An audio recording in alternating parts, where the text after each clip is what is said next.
Welcome. It's time to board ATD Airlines. Take your seat, strap in, and prepare for takeoff.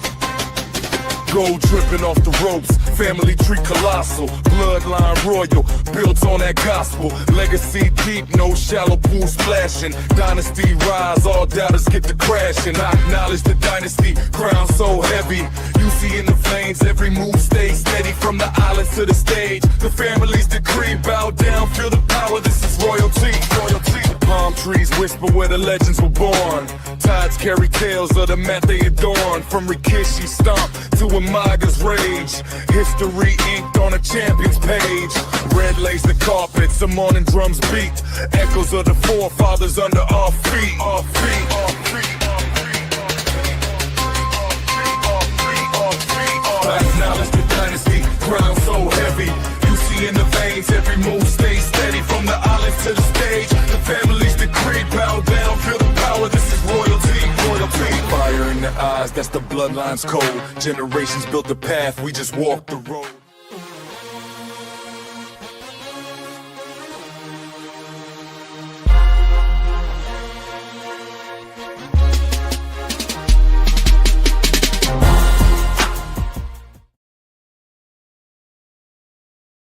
Hello, y'all, and welcome to episode 3, y'all. Episode 3 of Between the Ropes with Leslie. Okay, so yes, your hostess with the mostest is here. And in this episode, y'all, we are coming upon the end of Black History Month, and I wanted to do something really special to represent ATD for this special month. But anywho, you all are welcome to come in and join. I will come back and we will look at the comments. We will discuss or whatever. But if you're not able to make it, of course, you got the replay, right? So always go back. Tonight's edition is going to be for the men. I really enjoyed it. I can tell you all, I really enjoy doing it because I love history and I love just learning about new people. I love this business and I love learning about the history of our business. So, hey, Ariel. So, having said that, I want to dive right in. Here's the deal. If you miss it, if you don't start at the beginning and you miss it, I'm sorry. I'm not going back. There is the replay. It is on YouTube. So having said that, I'm going to go ahead and get started because we do have people in chat. Thank you all for stopping by. But please stick around and learn something, okay? The Caucasian girl, the white girl, is teaching y'all. Dug deep because she wanted to learn too. And teaching y'all about some amazing athletes and amazing people. Okay, so let's get right into it. So when you're talking about like these athletes, you got to keep in mind their struggles. So we're going to step inside the squared circle to honor these incredible Black athletes who, y'all got to remember, they just didn't entertain us, but they had things going on so that they had to overcome. So they shattered barriers. They redefined what was possible. They carved out indelible legacy in the world of professional wrestling. So they had their struggles, and I'm going to show you some of those people and how they overcame their struggles to be pioneers and leaders for today's generation of Black athletes and professional wrestlers in no matter which promotion you choose to watch, okay? But there were those that paved the way for them. And so we're going to talk about those, okay? So again, the hardships, you had things you had to go through. So this isn't just about like championship reigns, right? It's about the struggle. It's about the perseverance and the talent, an undeniable talent. You know what? These men had to force an industry, not just the industry of professional wrestling, but they had to force society itself to take notice, right? So we got to remember, from those very first pioneers to today's undeniable megastars, right? Undeniable. These Black wrestlers have been instrumental in shaping the spectacle and everything that they're the heart, right? The very heart of pro wrestling. They have the athleticism, they have the charisma, but I'm just going to move on and say, y'all get ready because we are about to deep dive a little bit into this history that is, to me, just as captivating and as powerful as any finishing move could be, right? So let me come over to the chat and see who's here. Listen, and again, guys, I am doing my best, and I really want to just give these men their flowers, okay? So it's interesting history lesson though, because you have the roots, you have the groundbreakers, right? Before any of the bright lights of like a pay-per-view, as we call them back in the day, or PLEs, there were people who paved the way. Picture this. Picture this. It's the late 1800s. So we're talking like maybe 1870 on into like the late 1890s, right? This is a time of like intense racial prejudice. So, and it's at this time when I want to introduce you to a man named Vero Small. So Vero Small was born in 1854. He was a former slave in Beaufort, South Carolina, and he is often cited as the first Black professional wrestler in the United States. Now, he did wrestle as Marshall Oak Pale, but he's better known as the Black Sam of Vermont. So, what y'all think so far? What y'all think? Just right. So,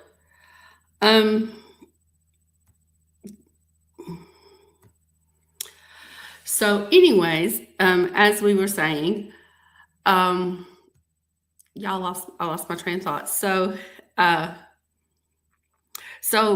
Vero, you know what? I thought he was kind of cool. So just to have seen him back in the day would have been great because he specialized in what they called collar and elbow wrestling. So if you're a wrestling fan and you see, I'm wondering if that's similar to like the collar and elbow type you hear when they say when they lock up. In other words, when they lock up, if it's that type of wrestling like grappling. But this was a popular style that had been brought over by Irish immigrants, and this was the Black Sam of Vermont. This was his specialty, right? So he began his career in 1870, but his rise to fame started in 1881 when he moved to New York City. Now, everything happens big in New York, right? So he moved to New York City to wrestle in what they called the Bastille of the Brewery. This was a famous, sporting club. This was a famous, but it was dangerous. So you can imagine if we go into a club now, and even back in the day, as young as I am, of course, compared to these guys, obviously, you would have your fights, you would have your scraps. But back in the day, can you imagine these burly men? This poor young man is already facing adversity, right? He just wants to go in, he wants to work, and perhaps even have a drink. But this is supposedly one of the, kind of like a sports bar would be now, like a dive bar or whatever, but sports. Y'all know what I'm saying. But this was where his popularity grew. Oh gosh, excuse me. His popularity grew. So he became a superstar by wrestling in this Bastille at the Brewery, a sporting club in New York City. Now, his first match was against a guy named Mike Horrigan. Now, he did lose the match to Horrigan, but became one of Horrigan's trainees. So this man took him under his wing and trained him. Just like why? Because perhaps he saw the talent. And it's what Horrigan would do. He would take him on the county fair circuit and offer up basically like one of those things. Okay, see how long you could stay. It was see how long you could stay in the ring with this man type challenges. Okay, so it was one of those things. But Horrigan was so he really seemed to support Vero on his journey as his trainer, and of course, kind of I guess as a promoter too for him. So Nonetheless, Mr. Small won the Vermont Collar and Elbow Championship twice. He won 63 matches between 1882 and 1892. And get this, y'all, he was also considered to be the first wrestling champion in the United States. Not just the first Black wrestling champion, but the first wrestling champion, period, in the United States. His very presence was a challenge, a testament to the sheer will in a world that sought to deny him, right? So they didn't, do you actually think those people wanted him to succeed? There were people out there trying to tear him down, no doubt, right? But this man, Vero Small, understood that breaking ground he was doing it before anyone understood what that meant, right? Before they understood the concept of breaking ground. Like he was out there making things happen. Do you wonder, like, what would he think now if he could just look and see what wrestling has grown to, right? Okay, but yes, so shout out to back in the day. Let's give him his flowers, Mr. Vero Small, because he's brought it far. He's brought it far. Was for a pioneer, probably took some mess, but gave some mess too. So, but yeah, so hey, there's Trail Sports for You Wrestling. Check them out. Humble Roses, check them out as well. CCN, y'all doing their thing as usual. We keeping it. But no, this was no problem. I appreciate it. Like, I didn't know what I wanted to do, but I knew I wanted the ATD to do something for the month. And it's just fun to me because I like history. I like history and I love this business. So just the history of this business, period. And just to see phenomenal men and women that perhaps most fans would never have heard about, but it's awesome. It's awesome. So, Lisa, if y'all have anyone, I know there's tons of Black wrestlers out there that are phenomenal. So this is only a short list. If I could stay here and talk all night about them. So if y'all have any that I don't mention in the comments that you want to mention them in the comments and or state your favorite that you support and that you've researched about. Okay. But this has just been fun for me. I love this business and I love people, the pioneers of this business. But to continue, I'm going to quit running my mouth. So next up, we have Mr. Frank Crozier. Now, Frank was born in Jamaica, but he had later moved to Scotland. He was what they call a catch as catch can wrestler. Catch as catch can. Say that 3 times fast, right? Who won the World Middleweight Championship in London. This was in 1909 when Crozier did this, making him one of the first Black world champions in history.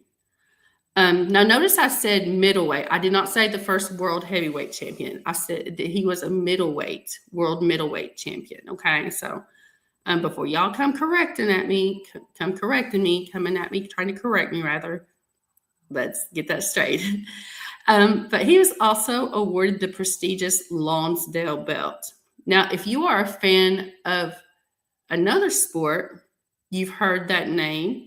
That's usually associated with boxing, but for this instance this was a high profile wrestling competition. So they allowed this belt to be used and awarded. And Mr. Frank Crozier was the one who won that. So that must have been an honor for him for not only him, but for wrestling to be able to receive that prestigious Lonsdale belt. Now, as for Mr. Crozier, also, because he was becoming this household name and winning these titles, he did have his image featured on collectible cigarette cards of the era with companies such as Ogden's and Taddy and Company. And this made him a household name. This style that I was talking about earlier that he had, the catch as catch can, y'all, was a precursor to our modern day freestyle and our modern day professional wrestling, right? So That is Mr. Frank Crozier. But now, as his wrestling career slowed, that's when Mr. Crozier decided to transition more into boxing. So that I thought that was really interesting as well. Let me move on. Now, so I did a couple, and I kind of got confused in the research. So bear with me, y'all, because this next gentleman is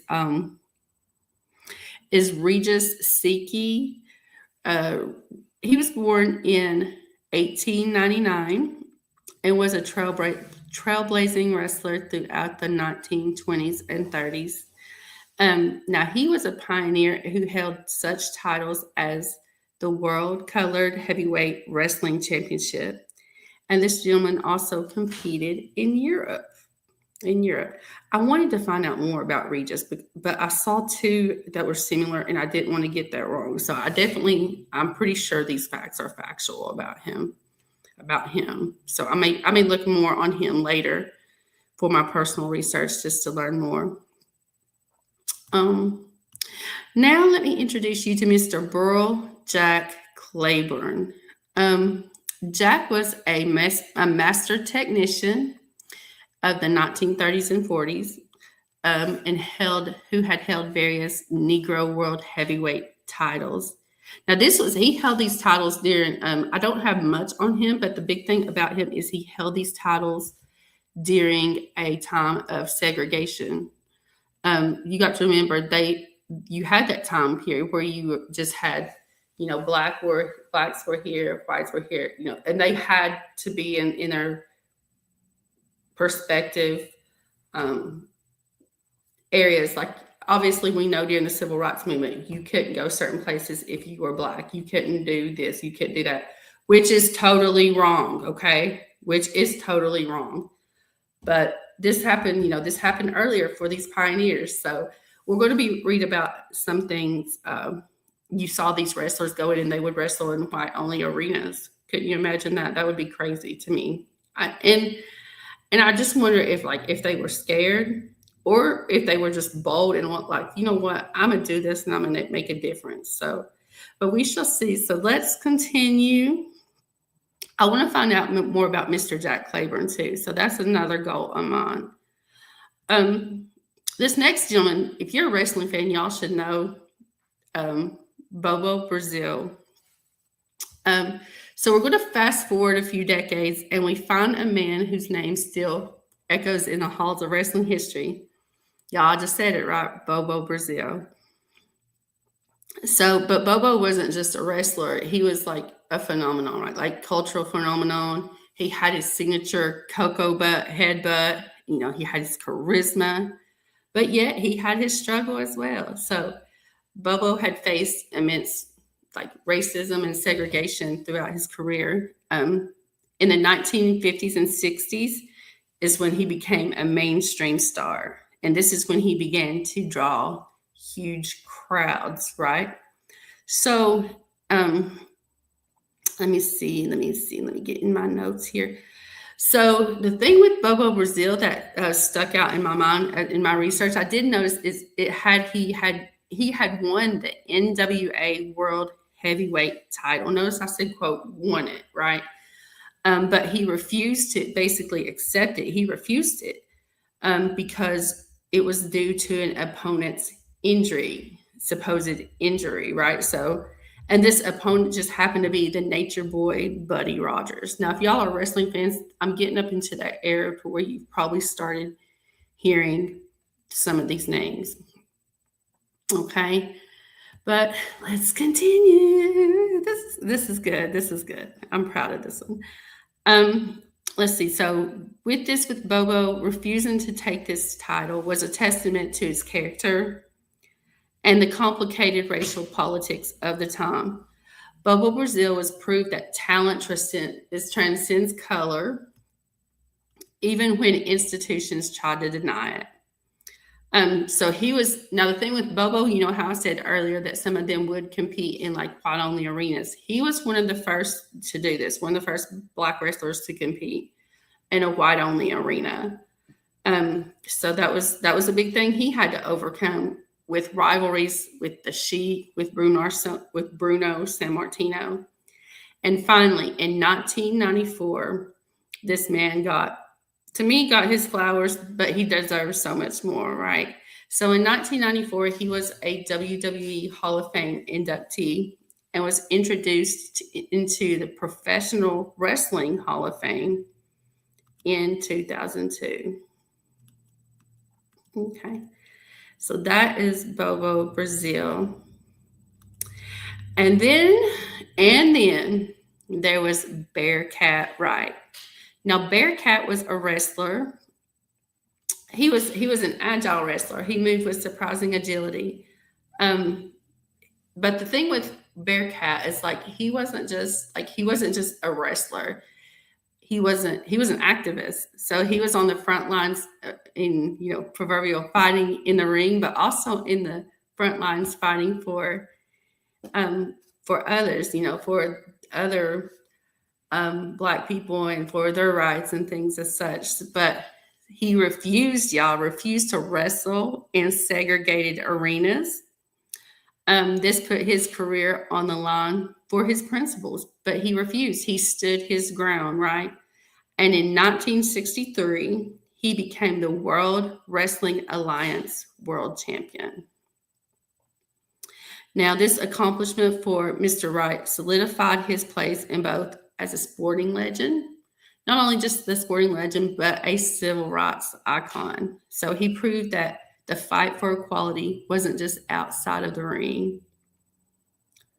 It was in the ring too. So he made a difference, y'all. He made a difference. He fought for what he believed and for other folks, okay? But so, yes. So this next person, this next gentleman that we want to honor tonight is Ernie the Big Cat Ladd. Okay. Ernie Ladd was a former AFL star who became one of the most hated and successful heels in wrestling history. Gotta have it. So there you go. You're one of your first successful heels in wrestling history. Again, that's another one I have to learn more about. Then you go on, you had Thunderbolt Patterson. This man, the big thing that stuck out to me in my research what little I found on him is how they talked about his promo skills. They said he had this rhythmic, this gospel style way of speaking that influenced stars like a Dusty Rhodes. So if you wouldn't have had a Thunderbolt Patterson promo, we might have not ever seen a Dusty Rhodes promo delivered like they were delivered. So the influence is strong there, and it's undeniable. Okay, it's good, it's undeniable, and you just gotta. I love it again. But these men were more than athletes. They were pioneers. They endured unimaginable challenges so that future generations could stand on their shoulders. They led the groundwork brick by brick for everything that came next. So the next segment, let me take a break before we get into this next segment and see, are y'all still here? If y'all got any questions, please participate. Y'all can. Y'all ask questions, share your favorites. Okay? Share your favorites.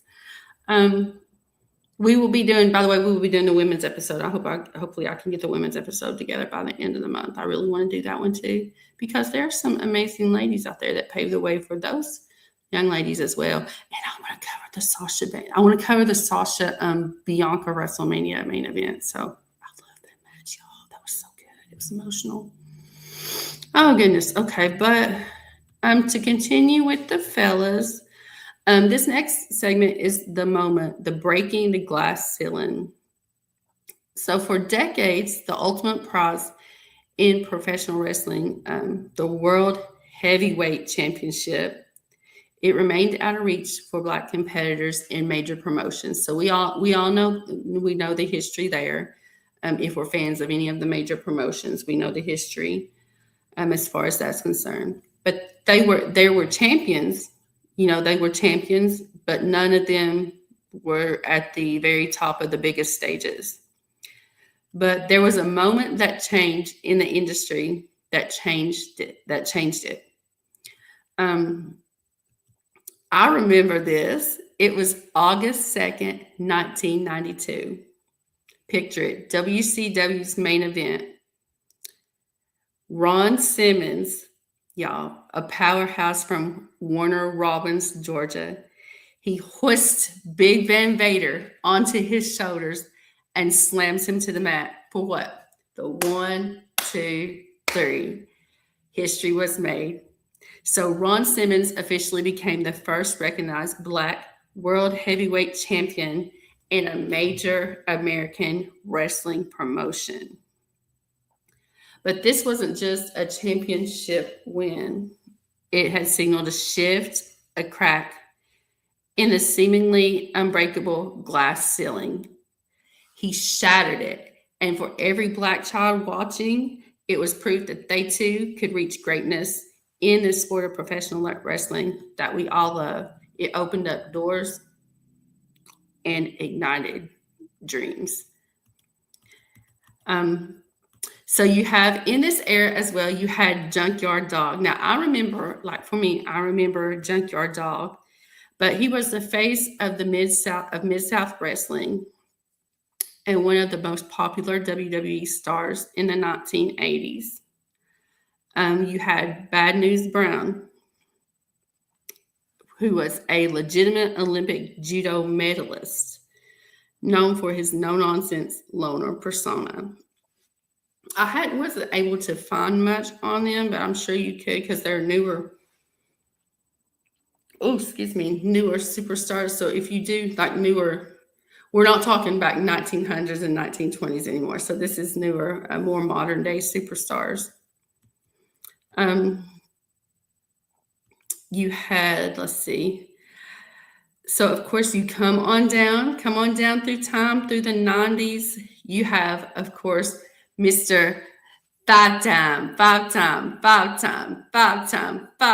WCW champion and WWE Hall of Famer, Booker T. That's right. He successfully transitioned from a tag team, right? He was one of those who transitioned from a tag team to a top-tier single star. And now trains, of course, we know he trains future stars at his Reality of Wrestling school and promotion in Texas, which is also, we have a product, of course, you all know here at ATD, who we talk about. Yes, the nation, who we talk about. And I'm going to cover them, I think, a little bit, TJ, here next. Booker T has had hands in training. Actually, he did train Zilla, so he trained Zilla Fatu as well. And moving on, let's see. We're gonna get to some of like the factions as well. So we'll definitely cover the nation of domination. But next up. I wish Monty was in here because we talking about her mans. We talking about the great one. We talking about Dwayne Johnson. That's right, The Rock, y'all.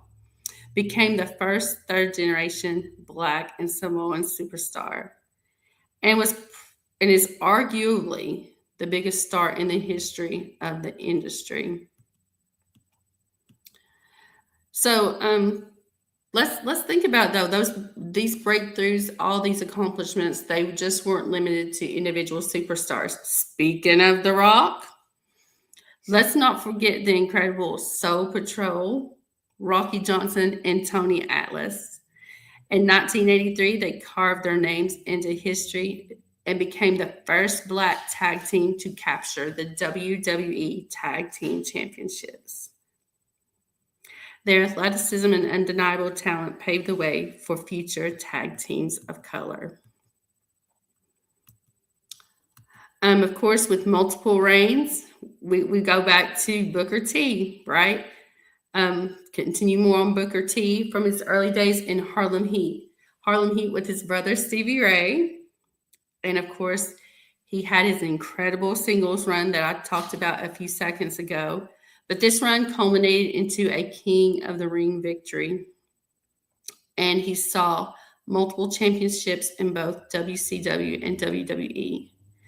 As for Booker T, this journey is legendary. A six-time, says here, six-time world champion. His King Booker persona is considered to be pure gold, showing charisma and athleticism and an unmatched ability. Now, this I like this this word reinvent, because that was one time that he reinvented himself to the highest level. Like he definitely changed his persona when he hit that King Booker era. And someone like Booker T did not just break the glass ceiling. He shattered it, y'all. Shattered it. TJ, were you talking about how? So Booker T, he trained Trick as well? I did not know that. Thank you for sharing. That's why we stay in here, and that's why we do these. I really didn't know that. But I, of course, see, I could learn more. And I love it because Trick's special. He is awesome, y'all. I love me some Trick Williams. I do, y'all. Oh, goodness. Okay, let's see. So now this next one, we're going to talk about the evolution of the stables, of the superstars, of the style. So as wrestling evolved, so too did the representation, right? We saw the rise of groups, powerful groups, not only entertained us, but they often had to make us think, y'all. They made us think, which is what I think the Nation of Domination did, right? But that not only entertained, but they were often challenged the racial dynamics within the industry of professional wrestling. Again, like I said, enter the Nation of Domination in the late 90s. So this faction led at many different times by Farouk. If you remember Farouk, that was Ron Simmons. What did we say about Ron Simmons? That's your first recognized Black champion, world champion in a major company, right? But it was also led later by a young and, yes, electrifying Rock. They used a blend of militant imagery and unapologetic Black pride to make their presence known. They weren't going to ask for anybody for respect. Guess what? They were demanding it, and they were taking it. And in doing so, they provided a platform that launched one of the biggest stars in entertainment history. Guess what? Again, The Rock.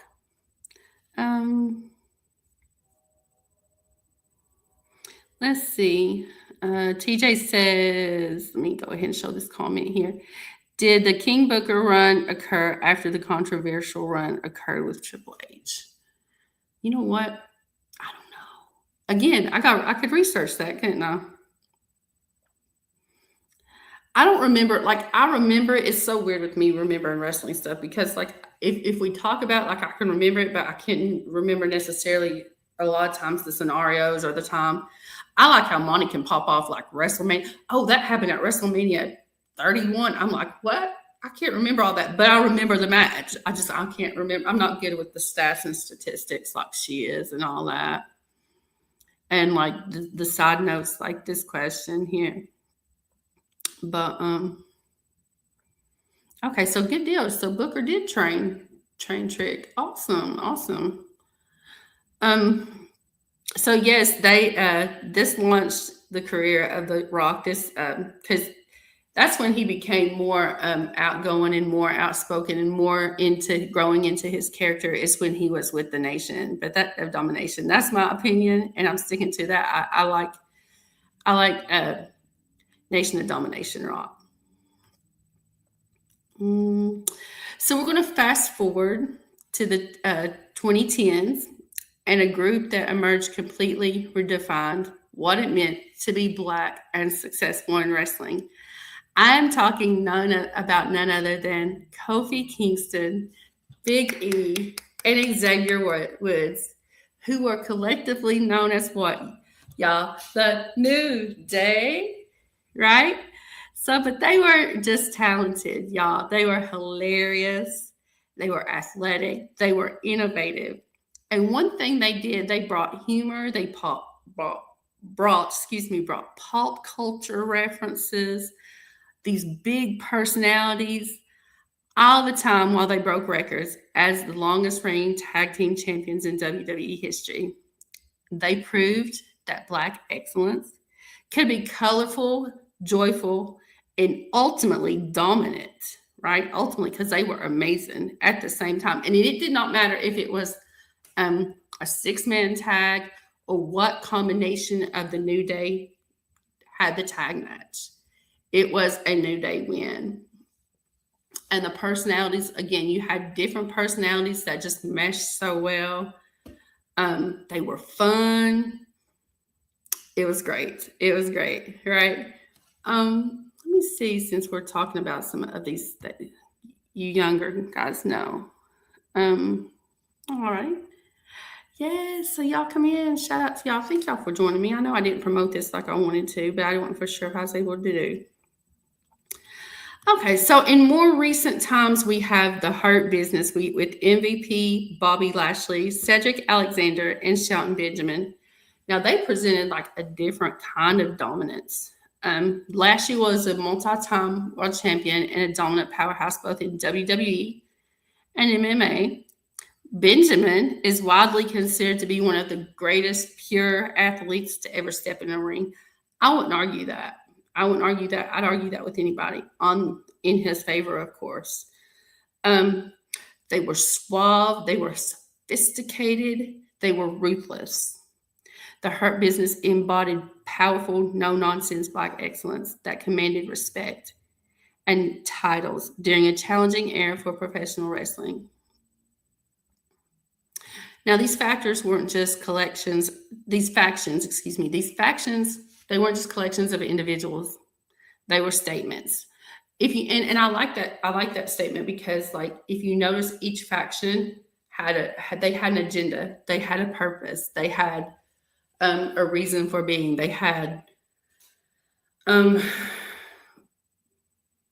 statement. They were statements, and they showcased, like, they were diversity of talent. They showed the power of unity in the New Day. You know, even in like the Nation of Domination, right? You saw the unity because they all connected for one primary goal, right? They connected with the audiences, whether you booed them, whether you loved them, on multiple levels. And they proved that representation definitely comes in many forms. It doesn't have to be so hard. Sometimes it can you can make your statement by being fun, by being colorful, by being exciting, but it was all necessary, right? It was all necessary to carry these tag teams, these men into the future, right? And speaking of the future, I'm almost done, y'all. I don't want to keep you, but I'm almost done. Shout out to the non in the chat. I hope y'all have enjoyed. If you're coming in late and you didn't watch the first part, we started way back. We went way back to like the 1800s. So y'all and I'm going to research some of those men myself. Again, I love history. I love wrestling. So it's going to be a joy. I want to find out more about those men. But nonetheless, let's see here. So we're going to be moving on into the future. Okay. You do not want any more of that mess, but yes. So these are the future, the ones that's carrying the torch in 2026 and beyond. I saw TJ mentioned Trick Williams in the chat. So that's one of those superstars that's doing just that, right? Now you have the Trailblazer, their legacy and their champions continue to thrive. And the future of Black excellence in professional wrestling is brighter than ever. We're seeing a new generation of superstars not just making their mark, but defining the entire industry. And the first one we'll talk about, we'll say, when you're a guest in his house, you better come correct. So when we're looking at someone like Swerve Strickland, His journey at the top of AEW has been incredible. When he says Swerve's house, it's not just a catchphrase, y'all. It's a statement. Swerve is the complete package, incredible in-ring talent and in-ring ability. He has the charisma and he has a unique style that resonates with all of us fans, no matter where we are from. Let's see. Swerve is a main event player. He's a main event player, pure and simple, and was the first Black man to hold the AEW World Championship. I am not surprised at that stat right there. I'm going to give you now a little hint of just to expect on what to expect on the women's side with this, a quick little tidbit with this next person. Jade Cargill herself has been nothing short of phenomenal. She had a dominant, undefeated streak in AEW and made her a very high-profile jump to WWE.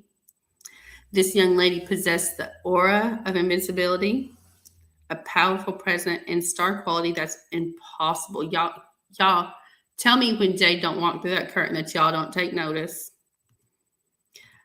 She's a game changer that is setting new standards for power and presence. And I will cover more on Jade in the women's episode, okay?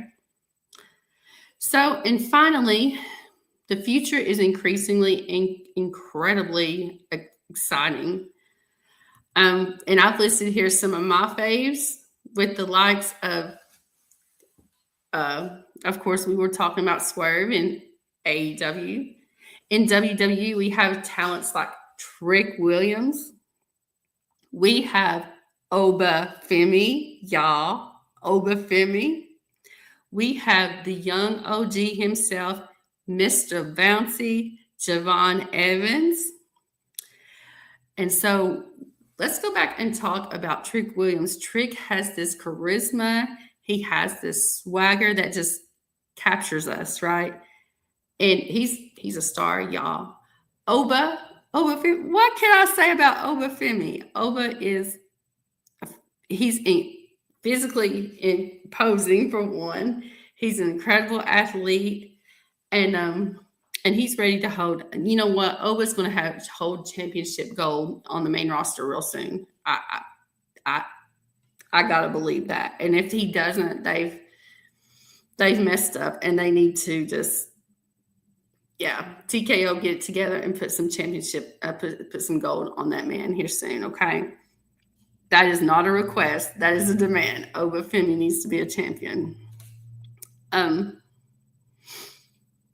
and then, of course, like I said, there is the young OG himself, the bouncy one, Javon Evans. So the future for this talented and undeniably athletic, high-flying superstar is very bright. Javon is showing us that it's not just the veterans who can bring or get it done in a ring. So as I said, no doubt the bouncy one will be a champion as well in this industry someday soon. And of course, there's Mello, who, how can I forget him, right? Carmelo Hayes, straight from NXT, y'all. He came and he showed out. We just got to get him that big break. I don't like what they're doing with Carmelo. You know, it's great with Oba. They doing good with Javon, but they have had Carmelo a long time. Get it together, WWE. Give Mello his break. He deserves it. Not all this foolishness that he's had to do, in my opinion, but that's just me. Let's see. And TJ says, I forgot to say that WWE, let's see, let me go ahead. I can read it better on here, TJ. So, New Day, right, by making Xavier Woods a world champion so that Kofi, Xavier, and Biggie have at least won the world title at least once. So all three, yes. I would like to see. Have they?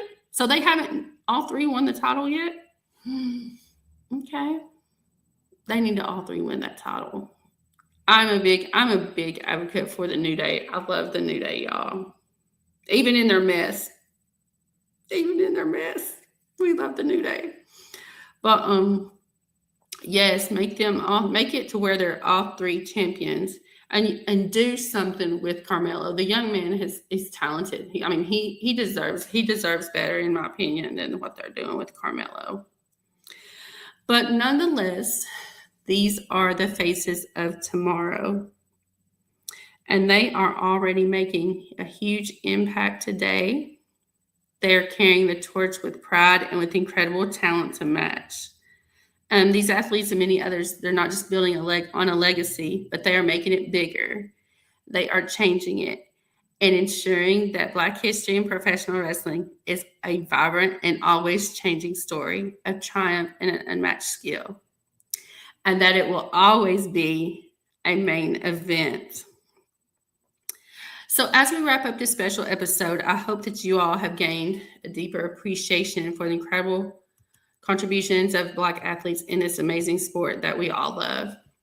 From the forgotten pioneers who fought against segregation just to compete, to the champions who broke barriers, to the modern day icons who redefine what a superstar can be. All of their impacts have been immeasurable, and they've all played a big part in their own way. So Black history in professional wrestling isn't just a side note. Like I said, it's a main event.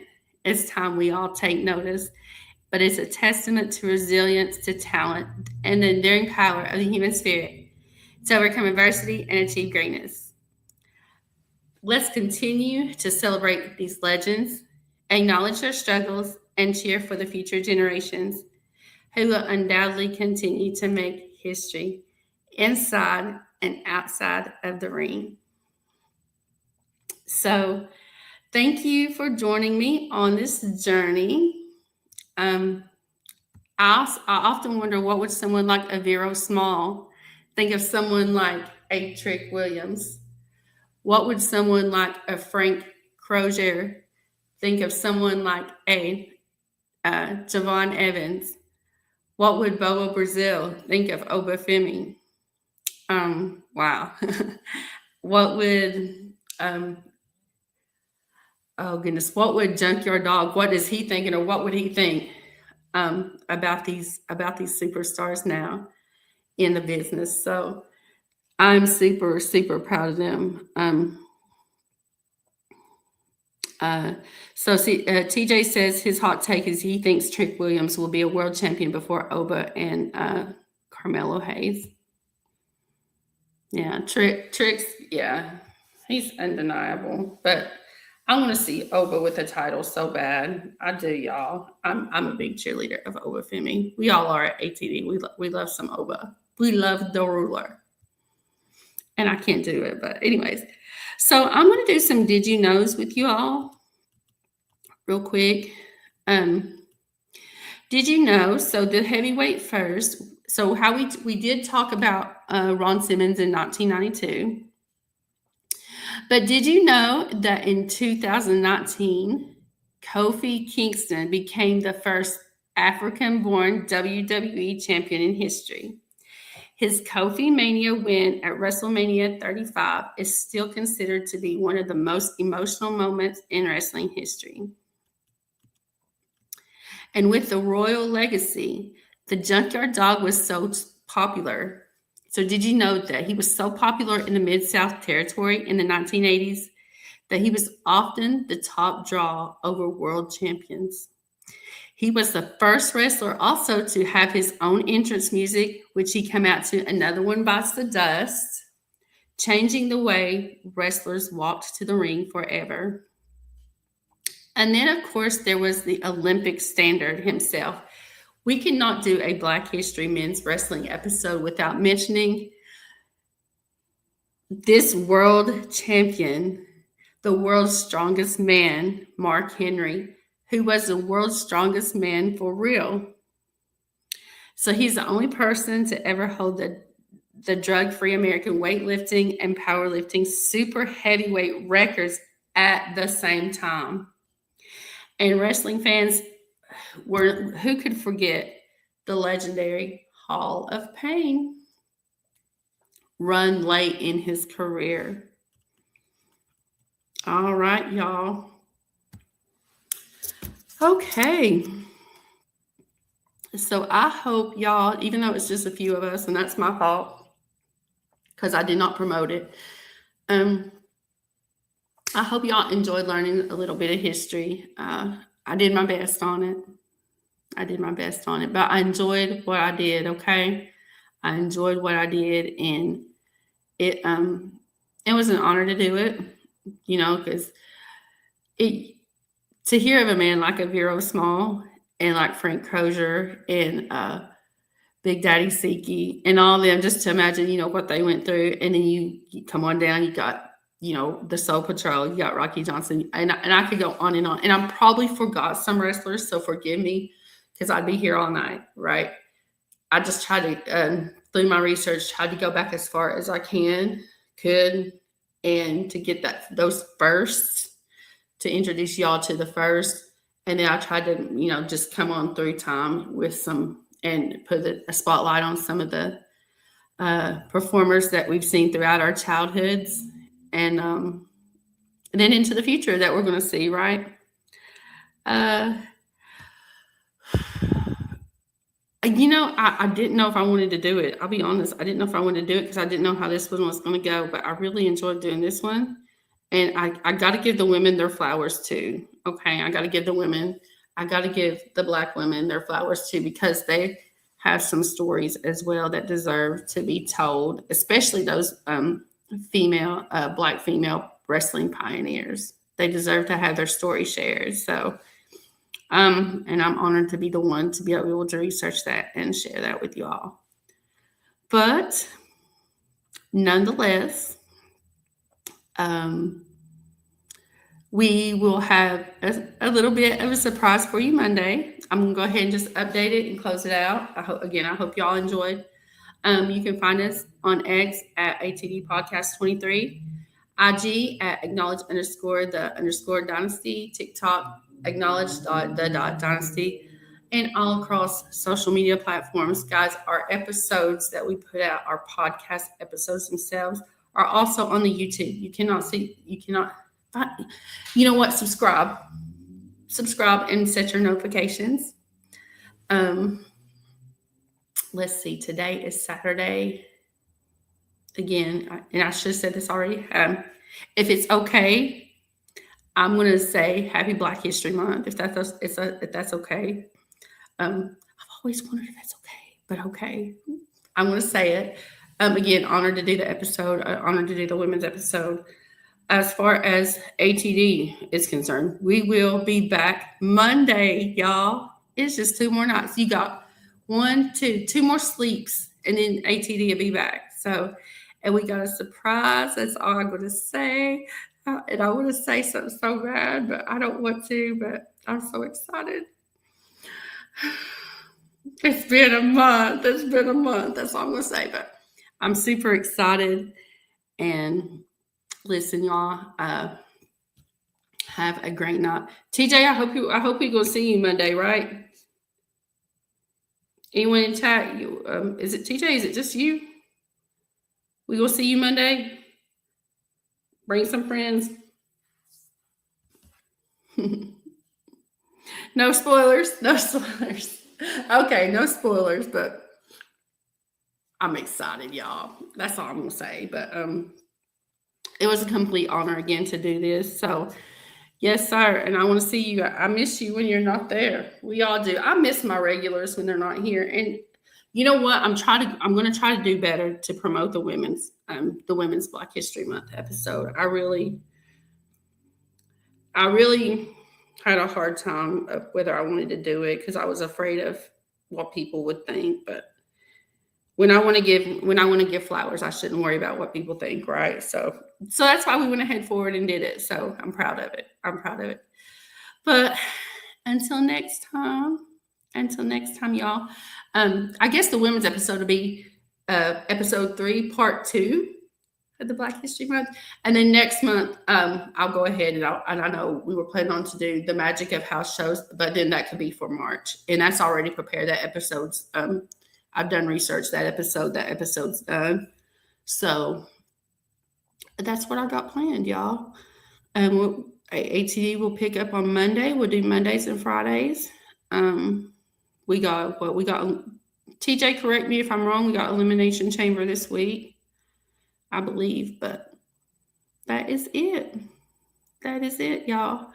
I love y'all big for tuning in. Keep tuning in and supporting ATD. Support us as we support our favorite wrestling family, as we support, shout out to the Anawaii Fatu Dynasty for allowing us. We hope the podcast has been amazing for you guys, but I'm not going to take it away anymore from this episode. All right. So I love y'all big. Go back and listen. Research some of these people. Research and learn more for yourself. Okay. It's nice. That's why I'm the historian of ATD. I try to get y'all some history. But love y'all. Good night. If you're in the path of any cold weather, please stay safe. Please stay warm. If you are in a place where it's already cold, please stay safe. Please stay warm. And drink some extra cocoa or coffee or hot tea for me. Okay? I will see you all Monday. I love y'all. You know I do. All truth, no lies. Yes. Okay, real quick before I go, thank you for posting. Shout out to Zilla Fatu last night. TJ says last night that he got acknowledged by MJF. That boy don't ever acknowledge anybody. So you go, Zilla. You go. The baby got acknowledged by MJF. See, he knows. He knows. But we'll see you Monday, guys. I'm out. I love y'all big. Okay? Be safe. Be safe and enjoy the rest of your weekend.